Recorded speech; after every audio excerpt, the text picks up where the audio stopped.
Olá, eu gostaria imensamente de agradecer o convite de estar participando da Semana Integrada de Ciência e Tecnologia de Gurupi. Para mim é uma honra, eu sou professora Ilka Serra, sou professora da Universidade Estadual do Maranhão. Atualmente eu coordeno o Núcleo Geral de Tecnologias para a Educação da UEMA. Esse núcleo, então, é o núcleo que é responsável pela intermediação tecnológica de todos os cursos da universidade, sejam eles na modalidade à distância, sejam eles na modalidade presencial. Importante destacar que esse núcleo ele tem uma função importantíssima dentro da universidade, que é exatamente promover processos inovadores e tecnológicos para o fomento de uma educação de qualidade. Então, me sinto muito à vontade de estar com vocês aqui falando de um tema que é um tema bastante contemporâneo, um tema que é bastante futurista também, e que nos faz repensar muito das nossas práticas que precisam ser ressignificadas. Muito daquelas práticas que nós tínhamos convicção que estavam corretas ou que nós estávamos aplicando de maneira correta na educação. Então, o tema da palestra é Cultura Digital e Processos de Inovação no Ensino Superior. Para começarmos essa palestra, eu gosto sempre de ilustrar o momento em que nós estamos, né? Então, como vocês podem ver, nós saímos de uma sociedade da caça e da coleta, e com essa evolução da sociedade, nós chegamos à sociedade agrícola, onde o que teve o boom dessa transição foi as técnicas do cultivo. Saímos então da sociedade agrícola para a sociedade industrial, onde nós tivemos aí um indicador que sugere essa transformação na sociedade, que foi a energia e o valor e a eletricidade. Então, penso que agora nós instigamos a um pensamento. Saímos da sociedade industrial realmente para a sociedade em rede? Penso que essa questão deve ser a norteadora de todo o nosso debate, da nossa conversa que teremos nesse dia. Então, pensar em mudança ou transformação da sociedade industrial para a sociedade em rede, ela nos faz repensar que nós vivemos realmente uma sociedade hoje hiperconectada, onde temos a rede de computação, a rede lógica, rede de internet, como algo que foi propulsor, ou que deveria pelo menos ter sido propulsor dessa sociedade industrial, dessa transição da sociedade industrial para a sociedade em rede. Importante destacar que nós tivemos, sim, muito dessa transformação arraigada à sociedade que nós vivemos hoje. Mas talvez um ponto dentro de todo o eixo da sociedade não foi tão inserido nessa sociedade colaborativa, sociedade em rede, ou como muitos gostam de falar, sociedade do conhecimento, que foi exatamente a educação. Então, eu gosto sempre de pensar o que Manuel Castel trouxe em relação a esse boom, a necessidade dessa transformação da sociedade industrial para a sociedade em rede. E ele fala que a internet não é só uma tecnologia, é um instrumento tecnológico e a forma de organização que distribui o poder da informação, a geração de conhecimento, e eu destaco aqui a geração de conhecimento, e a capacidade de conectar-se em rede em qualquer área da atividade humana. Por que eu acho interessante essa reflexão que Manuel Castel traz para nós? Porque exatamente muito das atividades humanas que nós desenvolvemos na sociedade atual, ela se dá com essa internet, com a internet das coisas, com uma sociedade interconectada. No entanto, para essa geração de conhecimento, a educação deveria ser o algo propulsor dessa transformação da sociedade industrial para a sociedade em rede. E foi exatamente o que talvez nós nos atrasamos muito. E diante de tudo isso, eu gosto também de pensar que houve algo que fez com que essa transformação, ou essa transição, ela ocorresse de forma muito rapidamente. E aí agora a gente está falando da educação. Estamos falando que lá em março, né, quando se instalou a pandemia no Brasil e no mundo, nós tivemos as nossas salas de aula dessa forma. Bancos vazios, talvez salas de aula com uma tecnologia de ponta, mas que não estavam mais ali presente o professor e o aluno. Sala de aula, e aí a pandemia mostrou exatamente isso, que o coronavírus ele tirou 1,5 bilhão de alunos da sala de aula. Isso no Brasil é mais ou menos 52 milhões de estudantes fora da sala de aula, são dados da Unesco. Isso lá, bem no início da pandemia, sabemos que muitas escolas já trabalham hoje, estamos exatamente em outubro, praticamente finalizando o ano, e muitas escolas estão assim, outras voltaram no regime híbrido. Mas por que que essa foto ela deve mexer tanto com a gente? Porque talvez a educação seja uma das áreas, ou de uma das atividades humanas que é mais resistente, talvez mais tradicional às mudanças. Então, o paradigma de que, de um lado, eu tinha uma educação à distância que eu não sabia se tinha qualidade, do outro, eu tinha uma educação presencial, onde muitos acreditavam que era, sim, a educação de qualidade, e de repente vem a pandemia e mostra os dois lados estão talvez equivocados. E nós pensamos e precisamos pensar um modelo que seja qualitativo. E é por isso que nós vamos falar hoje de cultura digital, no aspecto de um processo imprescindível para a transformação e para a inovação que nós precisamos tanto trabalhar na educação. Então, esse é um aspecto que a gente vai tentar discutir e debater aqui nesse momento de palestra, por isso parabenizo mais uma vez um evento que traz temas tão relevantes para todas as atividades humanas nesse processo tão importante de uma sociedade hiperconectada, mas fortalece a necessidade de se pensar também esses processos inovadores dentro da educação. Impossível que saiamos dessa pandemia sem pensar esses processos que sejam processos realmente de transformação. Pensar em atividades inovadoras não significa trazer para dentro da sala de aula a inteligência artificial. Isso é importante, mas para além disso, o mais importante dentro desse processo inovador é o que faremos com as tecnologias de forma a transformar os nossos alunos. E é nessa perspectiva que eu trago também algumas perguntas e desafios que hoje o mundo tenta responder. E é nesse intuito de pensar uma educação inovadora é que muitos se perguntam qual a função os nossos alunos irão exercer no futuro. Para onde vão os nossos alunos? Será que os nossos alunos realmente vão ser futuros doutores, vão ser engenheiros, vão ser advogados? Que função e que profissões são essas que vão surgir e que a gente ainda está preso e muitas vezes arraigado a uma educação bastante tradicional?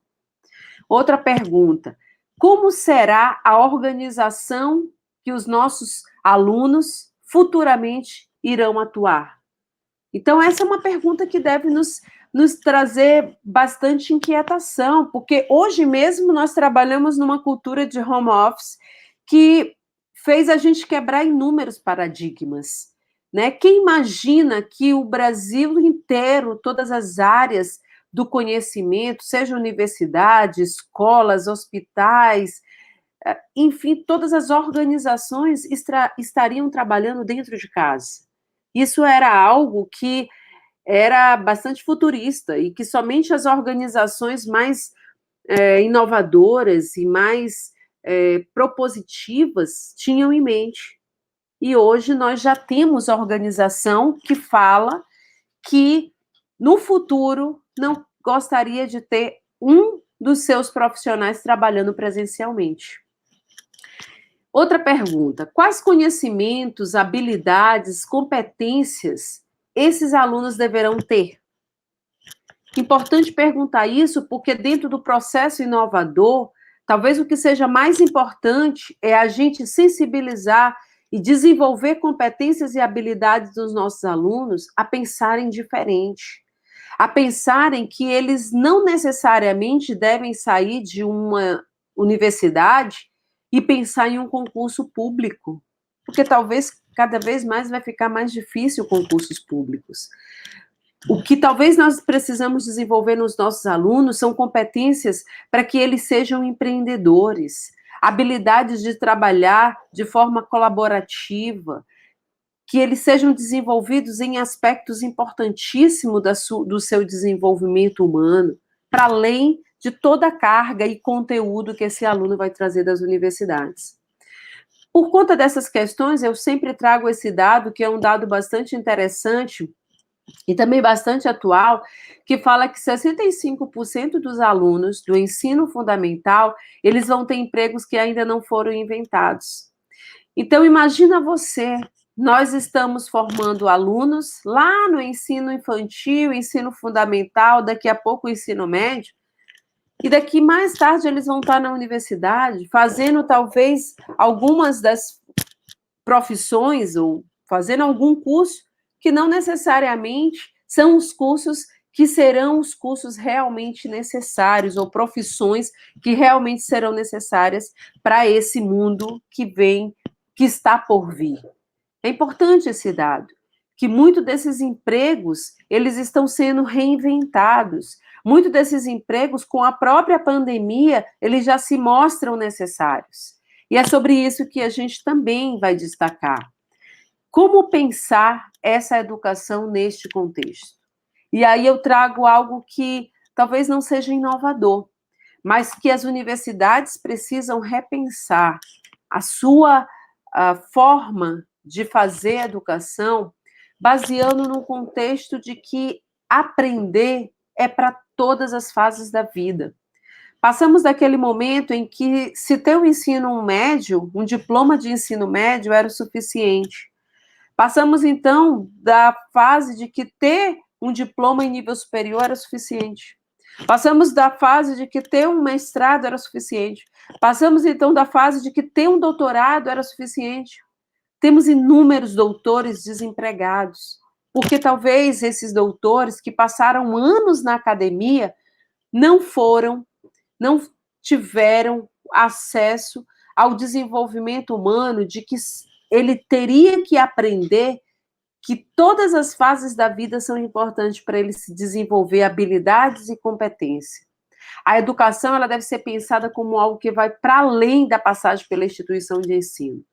Para mim, algo que é extremamente necessário é que o aluno ele tenha um conhecimento, ele construa dentro da universidade algo que possa vir gerar transformação na sua vida, em todos os aspectos.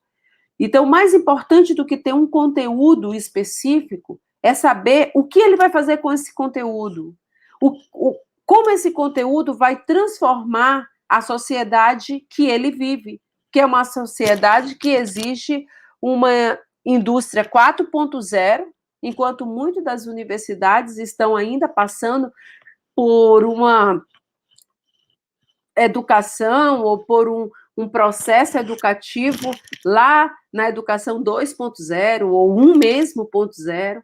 Então, são essas coisas que precisam ser debatidas para que a gente possa falar no processo cultural e digital de transformação. Eu acho muito importante quando o professor Antônio Nova, um grande pensador e pessoa que pensa para além das questões mesmo de formação, no que pese ele ser um grande pesquisador na área de formação dos professores, mas eu acho interessante quando ele fala que as universidades, elas já não são apenas universidades. Elas são instituições centrais na vida das sociedades contemporâneas. Mas isso só vai ser verdade, isso só se torna verdade quando as instituições, essas universidades, elas entenderem que elas devem ser molas propulsoras do desenvolvimento humano, que elas devem ser molas propulsoras de processos inovadores, a começar pelos professores, pelos gestores, a pensar uma cultura de inovação. Pensar em inovação não se pode pensar que é algo que é extraordinário. Não é descobrir a pólvora, não é descobrir algo extraordinário, mas é desenvolver técnicas, é desenvolver métodos, é desenvolver, principalmente dentro das universidades, que possam facilitar, que possa fomentar, que possa potencializar o aprendizado do aluno.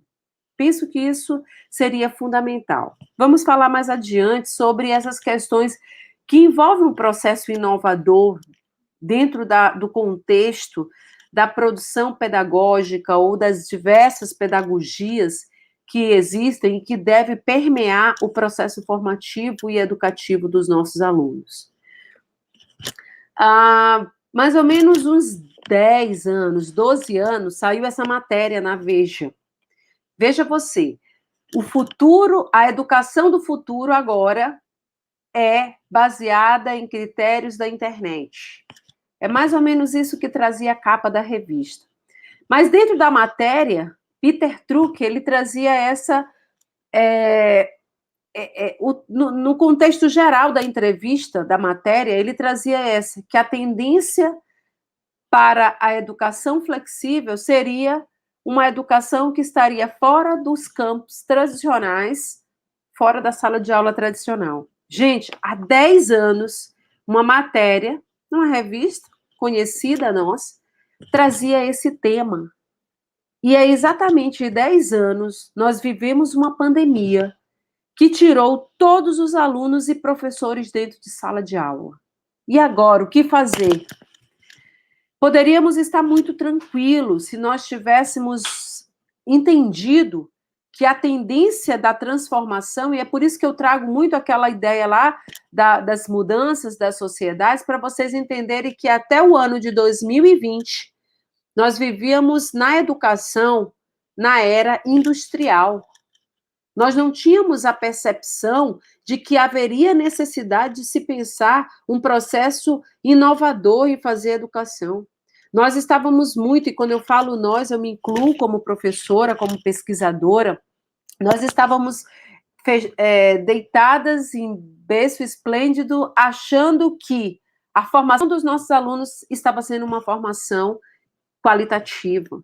Enquanto o mundo inteiro falava que a tendência da educação era uma educação que focasse em algo que estava além do conteúdo, além das suas formas tradicionais de currículo.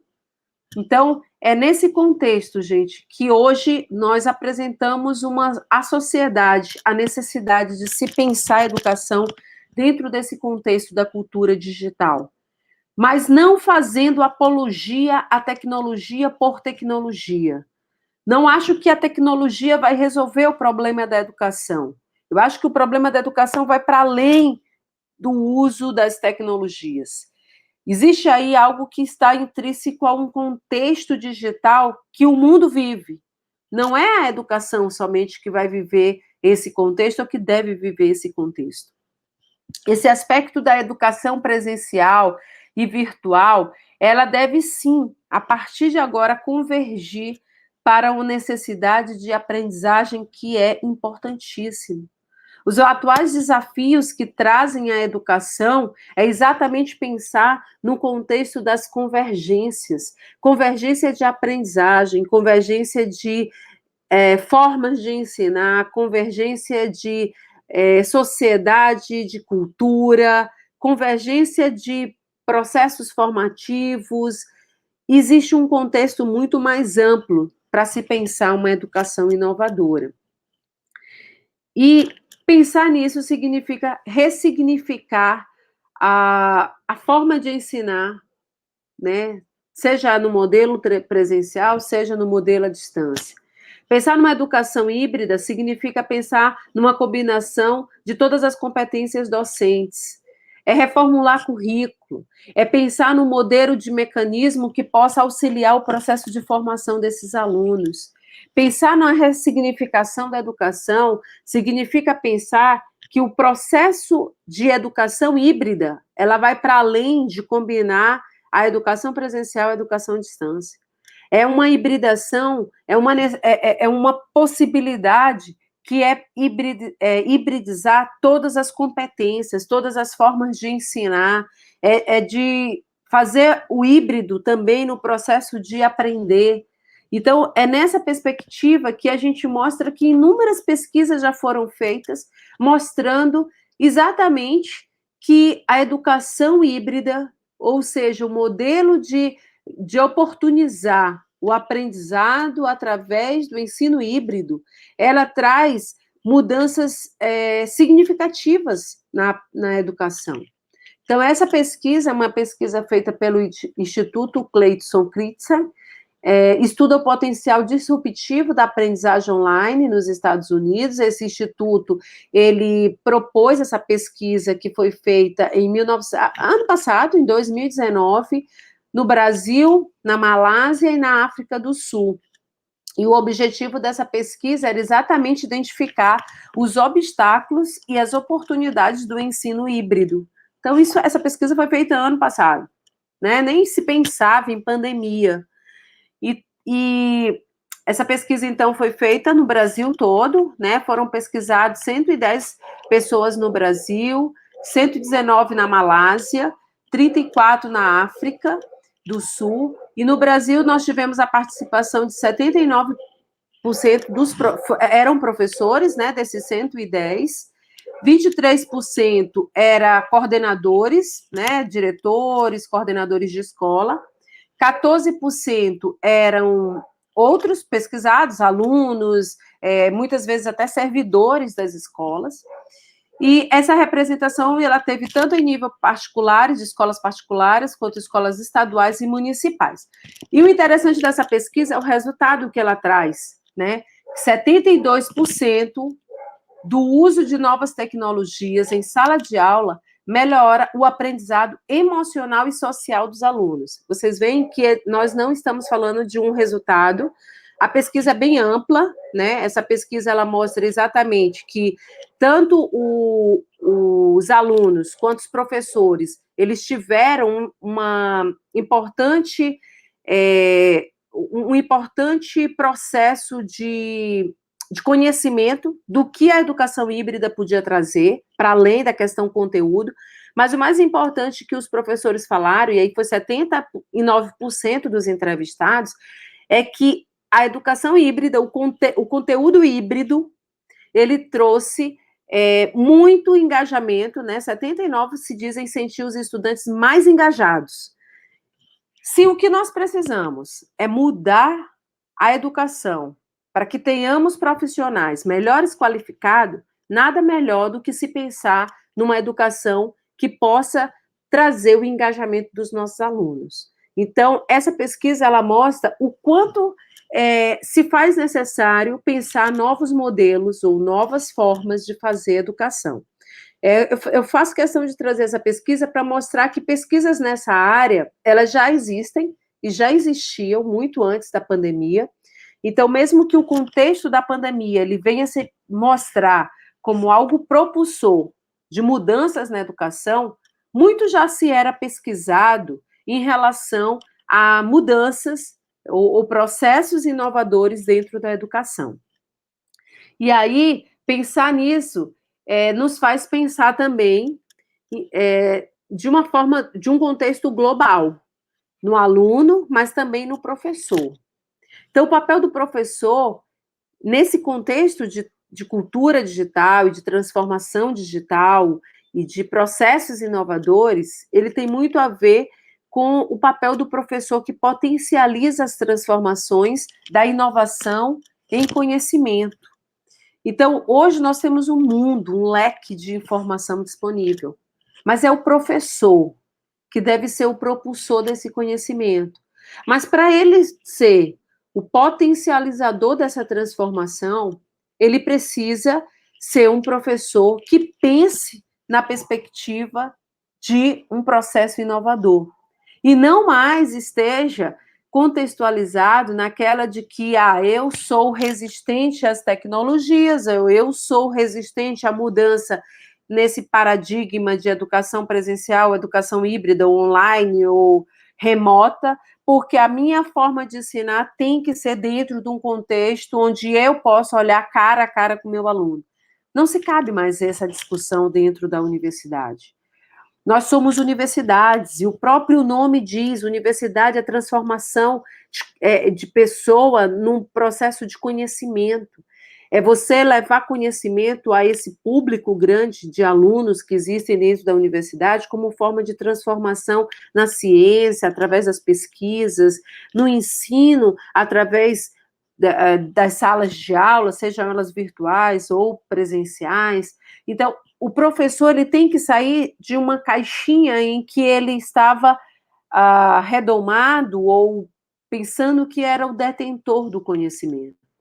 O professor ele tem que se enxergar como professor empreendedor.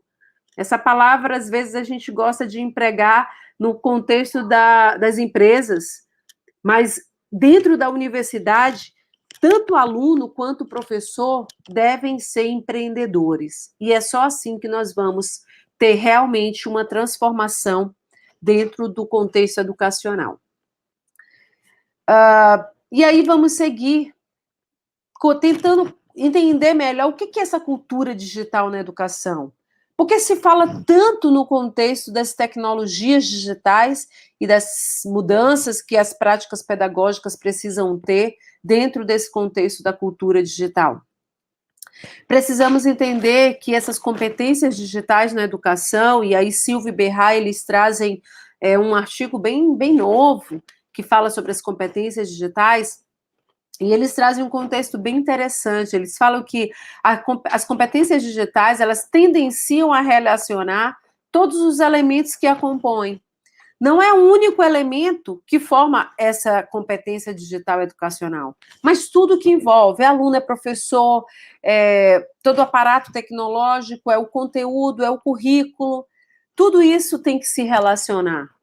Esses elementos eles são compreendidos como conhecimentos, habilidades e atitudes voltados para o uso das tecnologias digitais de informação e comunicação, e consideradas básicas para essa sociedade que se encontra em plena exploração das tecnologias e para a produção do conhecimento.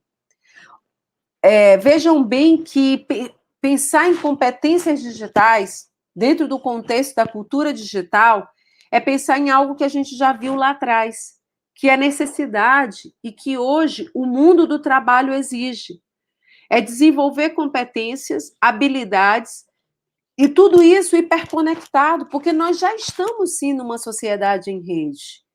E esse uso das tecnologias digitais e das tecnologias de informação e de comunicação, como nós estamos hoje aqui, sendo possível, né? Eu estou em São Luís do Maranhão e vocês aí espalhados pelo Brasil, essa tecnologia, ela permite essa transformação do conhecimento. Quantos de vocês estão aí me ouvindo e refletindo em algo que talvez vocês ainda não tivessem pensado e parado para pensar? É nessa perspectiva que as tecnologias elas surgem como propulsora dessa transformação, né, de compreensões diversas e da necessidade de se pensar esse conhecimento e as habilidades e as atitudes que precisamos ter. E, para além disso, falar em cultura digital, esse também está dentro de um contexto do que se apresenta o artigo de Silvio e Berra, que eles trazem que existem fases para a gente entrar nessa cultura digital. E aí eu pergunto para você, que está me ouvindo, você que é aluno, ou professor, ou talvez gestor, ou talvez até mesmo um grande empresário que está pensando em investir na educação online, qual a sua... aonde você se encontra hoje? Você está na alfabetização digital? Você está no letramento digital? Ou você já é um fluente digital? Muitos professores se descobriram nessa pandemia em saber que nem alfabetizado digital eles eram. Isso não é vergonha. Nós demoramos muito para entender a necessidade de se estar dentro da cultura digital e de trazer para dentro da educação essa cultura digital. Muitos de nós, somos fluentes digitalmente em usar as tecnologias, as redes sociais, para entretenimento. Quanto de nós não sabemos fazer bumerangue no Instagram ou usar diversas formas o Instagram? Nós temos uma fluência digital nas redes sociais. Muitos estão se letrando digitalmente, né? Saem do Facebook para o Instagram, outros já utilizam diversas outras redes sociais. Então, para entretenimento, nós nos adaptamos muito bem a essa cultura digital, mas nós estamos falando aqui de educação. E aí esse vai um alerta para os nossos alunos, porque essa pandemia também mostrou que muitos dos nossos alunos não sabem usar qualquer que seja um processo qualquer, por exemplo, de produção de vídeo, ou usar uma plataforma de web, conferência. Muito dos nossos alunos só usavam as tecnologias para entretenimento. Nunca se pensou em, por exemplo, pesquisar ou usar algum game para aprender. Então, é nesse contexto que a cultura digital, ela nos apresenta o quão é necessário pensarmos em se desenvolver, faz parte das competências que vocês precisam estar desenvolvendo. Não é vergonhoso dizer que você está agora sendo alfabetizado digitalmente. Excelente. Para você chegar na fluência digital dentro do processo de educação, você tem que passar pela alfabetização digital. Então, aprendam o que é estar passando pela alfabetização digital. Isso eu estou relacionando no contexto amplo, mas vocês trazem para dentro da educação. Então, a alfabetização digital, ela lhe permite compreender, conhecer e fazer uso básico de instrumentos de tais recursos. Por exemplo, ligar um computador, entender ou conhecer alguns dos diversos aplicativos que existem, ou alguns dos programas que existem dentro do computador, fazer o básico. Digitar, talvez, ali uma tabela no Word, ou estar mais avançado ali em algumas tabelas de Excel. Então, a alfabetização digital, ela passa por todo um conhecimento básico do que as tecnologias podem trazer. O processo de letramento digital, então, ele está em entender os processos de uso e produção básica. É conseguir analisar, avaliar, aplicar e criar conteúdos ou recursos utilizando tecnologias. É você criar, por exemplo, o seu próprio PowerPoint, é você criar uma apresentação no Prezi, é você, por exemplo, aplicar ou desenvolver, conseguir de alguma forma se comunicar através das tecnologias ou de uma plataforma de webconferência. Isso é o letramento digital. Muitos de nós, professores, estamos na fase 1 e 2, né, de alfabetização e letramento digital.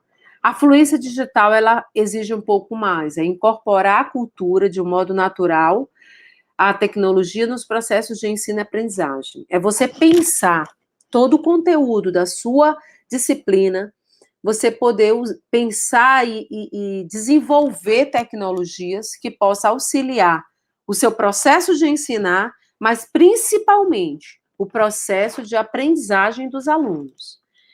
Não importa, professor, que você seja um professor que saiba usar tecnologias de uma forma extraordinária, mas se essa tecnologia não está gerando conhecimento, transformando esse conhecimento, essa informação em conhecimento, de nada adianta a tecnologia que você está usando. Então, para cada forma de ensinar, para cada forma de aprender, existe talvez uma tecnologia que seja mais apropriada.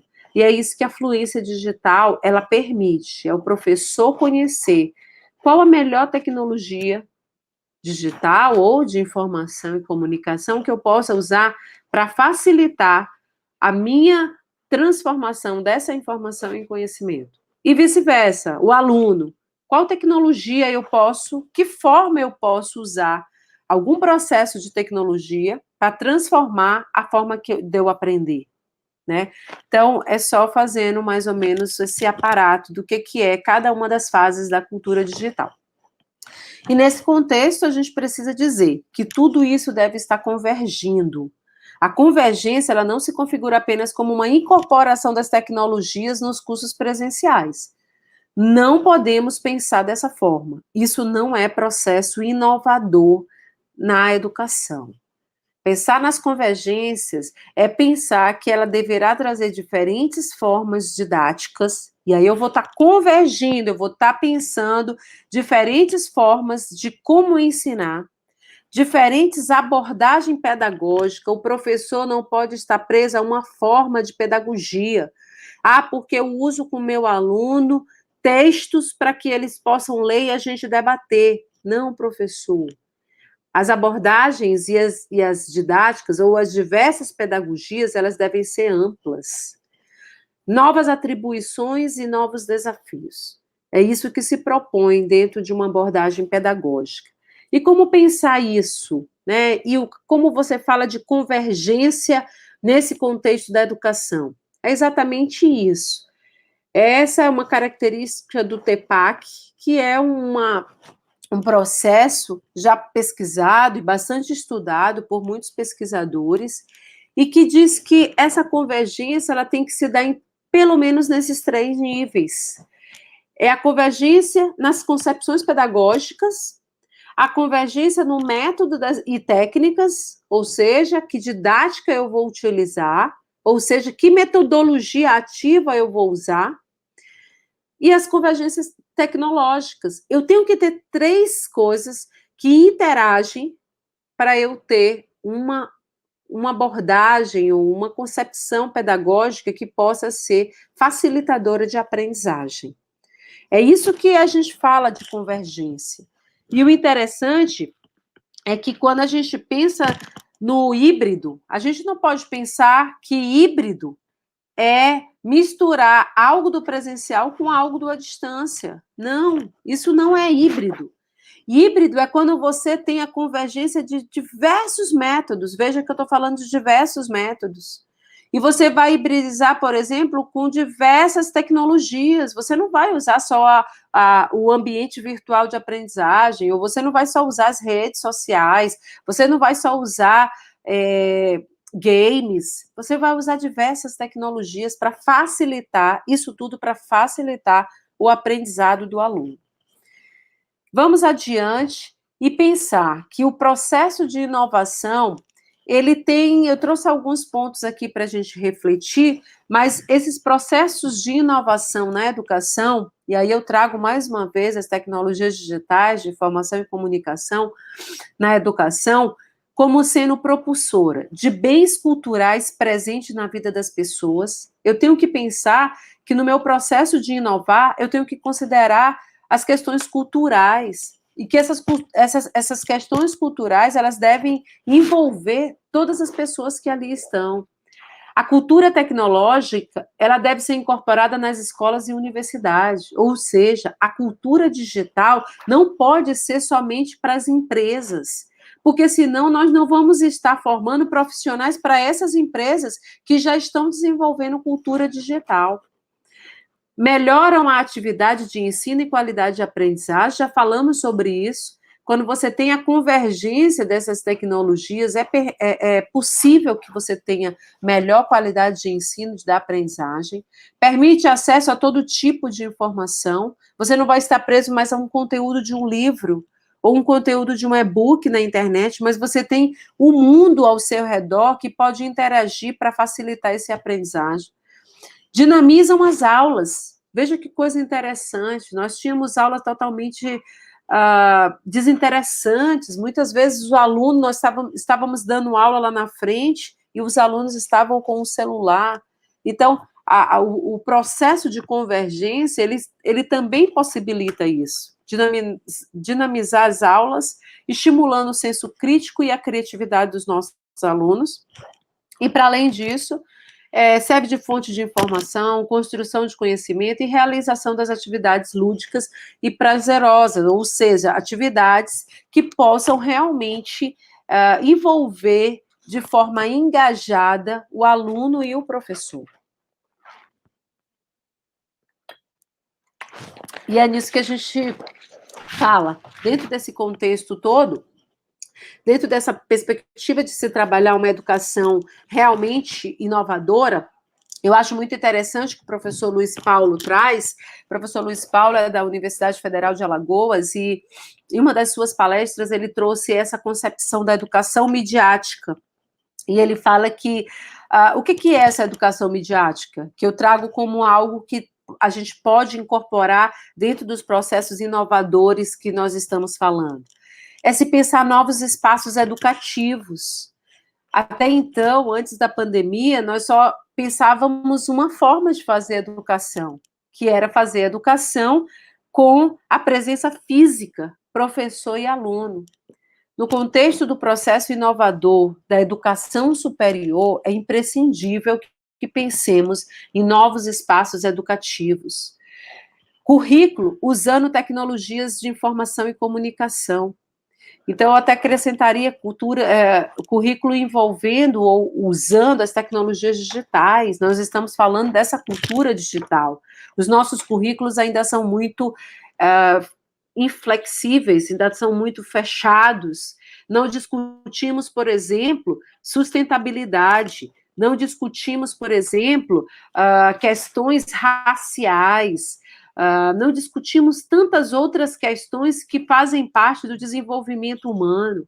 Então, os currículos precisam, sim, ser trabalhados de uma forma muito mais globalizada, mas no sentido de se pensar as metas, por exemplo, da OCDE.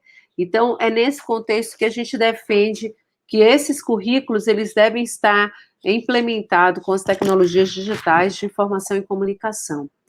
O uso de hipertextos e hipermídias, né, não sendo algo que seja linear, mas que proponha uma maior interatividade entre alunos e professores. Eu vou passar, por exemplo, um texto para o meu aluno numa mídia, numa rede social, onde ele vai interagir com o mundo, ele vai interagir com inúmeros alunos do Brasil e fora do Brasil. Pensar em textos que possam promover a pluritextualidade e não apenas um contexto. É pensar textos também que possa levar esse leitor a ser um autor, a ele pensar no texto, ou ele pegar esse texto e transformar em um texto da sua autoria. Então, é isso que a gente pensa numa educação transformadora e inovadora. É pensar recursos e canais comunicativos, ambientes virtuais de aprendizagem, objetos digitais de aprendizagem, autoria colaborativa, pensar em UX, né? E temos tantas ferramentas interessantes, tecnológicas, que podemos desenvolver com os nossos alunos, pesquisa, produção de artigo científico, discutir os seus trabalhos de iniciação científica, de ciência, enfim. Simulações de realidade, por exemplo, como Second Life, que ele simula a realidade virtual. Então, é nesse contexto que realmente nós precisamos pensar a cultura digital, que já existe, mas no contexto de uma educação, né, que segundo o professor Luiz Paulo chama de educação midiática, nessa educação que é propulsora de inovação. Já caminhando para o fim da nossa palestra, eu trago algo também que vocês podem ver, Morin, né, descreveu isso em 2001, mas que isso é tão atual que eu sempre também gosto de trazer. E aí, quando eu trago isso, eu penso exatamente nas minhas filhas, que hoje estão estudando remotamente, né, elas não voltaram para a sala de aula física, e uma das minhas filhas, que tem 11 anos, ela disse para mim, mamãe, eu não sei por que a gente precisa voltar para a escola presencialmente, se a gente está aprendendo tudo aqui de forma remota, só para vocês entenderem como é a cultura de uma criança que já nasce nesse mundo digital, que já tem o seu cérebro totalmente desenvolvido para uma cultura digital. Então, o Morin, ele fala isso, a aula, ela não é um espaço determinado, ele não é físico, não, mas tempo e espaços contínuos de aprendizagem.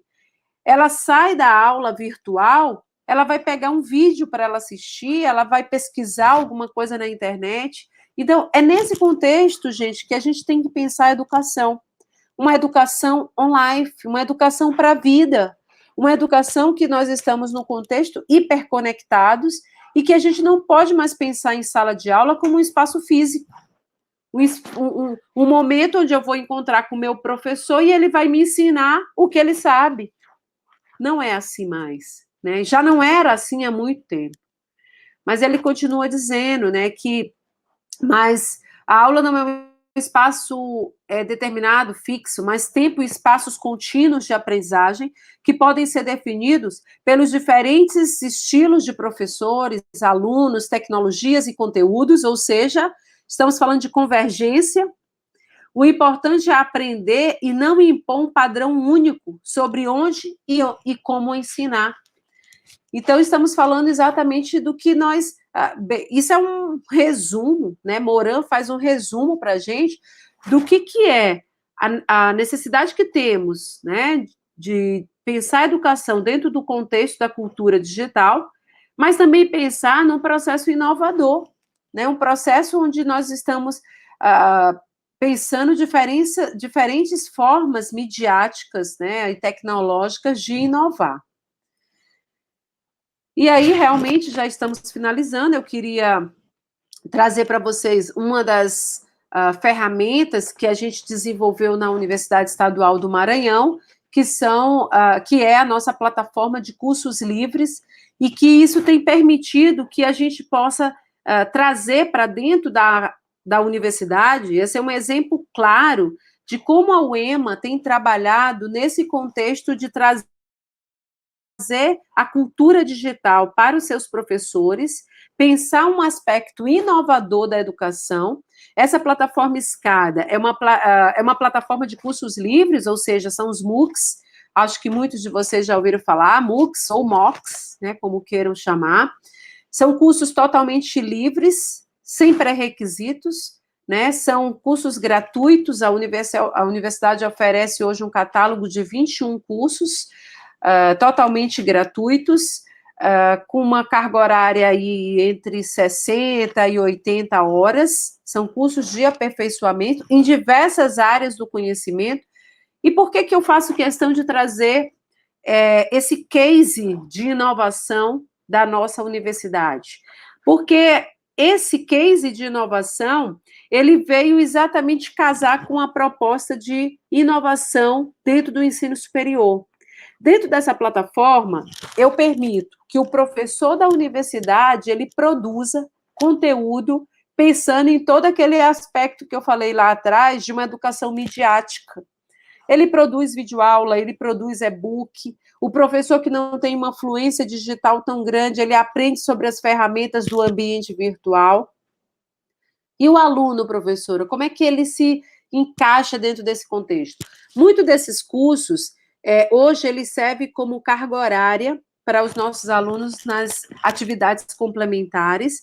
Em alguns casos, esses cursos, eles também servem como disciplinas eletivas, né? São disciplinas optativas que o aluno pode cursar, totalmente online, e ele depois, com o seu certificado, que ele, no final de cada curso, ele tira o seu certificado, ele leva para o curso reconhecer aquela disciplina, e ele, então, ganhou aí um período, um semestre, que ele faria, talvez, se a gente estivesse esperando uma disciplina presencial. Então, destaco a nossa plataforma Escada. Quem quiser conhecer um pouco mais sobre a plataforma, ela é totalmente disponível, Escada com K, uema.com, você acessa e lá você tem acesso a tudo, na verdade, a todos os cursos. Hoje nós temos perto de 400 mil estudantes do Brasil e fora do Brasil, são 58 países que estão acessando a nossa plataforma. Pensamos até que são brasileiros espalhados pelo mundo, mas o que nós estamos apresentando é uma plataforma de cursos livres que talvez não seja tão inovador no aspecto dessa cultura digital, porque existem inúmeras plataformas digitais no mundo, plataformas como essa de curso livre, mas para a gente, de uma universidade pública, tem sido bastante inovador trabalhar todos os aspectos de formação do professor e do aluno numa plataforma de cursos abertos. Então, conheçam a plataforma Escada e possam desfrutar aí de um catálogo de cursos de diversas áreas, áreas do direito, áreas da educação, áreas das ciências, da biologia, da engenharia, então, são diversos cursos. Como eu falei, são mais de 400 mil inscritos de todo o Brasil acessando a plataforma, e a UEMA, para a gente é um orgulho, foi a primeira universidade estadual no Nordeste a ofertar cursos massivos online e abertos, totalmente gratuitos. Então, para a gente é sempre um grande orgulho falar da plataforma Escada, uema.com. É isso, eu já estou finalizando a minha palestra, mas eu queria dizer para vocês e deixar essa reflexão, falando para vocês que pensar em tudo isso, ela exige de nós uma nova postura. É como Einstein falava, é insano continuar fazendo a mesma coisa e esperar resultados diferentes. Então, vocês que me ouvem, pensar em mudança cultural, saindo de uma sociedade analógica, ou ficando tendo essa cultura analógica, mas também conhecendo e experienciando de cultura digital. Pensar em uma proposta inovadora das universidades no Brasil, seja a nível superior, seja nas escolas. Nós precisamos fazer diferente. É impossível que possamos mudar fazendo o mesmo. Por isso, agradeço mais uma vez o convite, agradeço porque é um tema que me empolga a falar, porque nós precisamos pensar o Brasil com uma educação melhor, uma educação qualificada, uma educação que realmente possa trazer transformação na vida dos nossos alunos. Então, muito obrigada mais uma vez, aqui ficam os meus contatos e parabéns a toda a equipe que pensou nesse grande evento.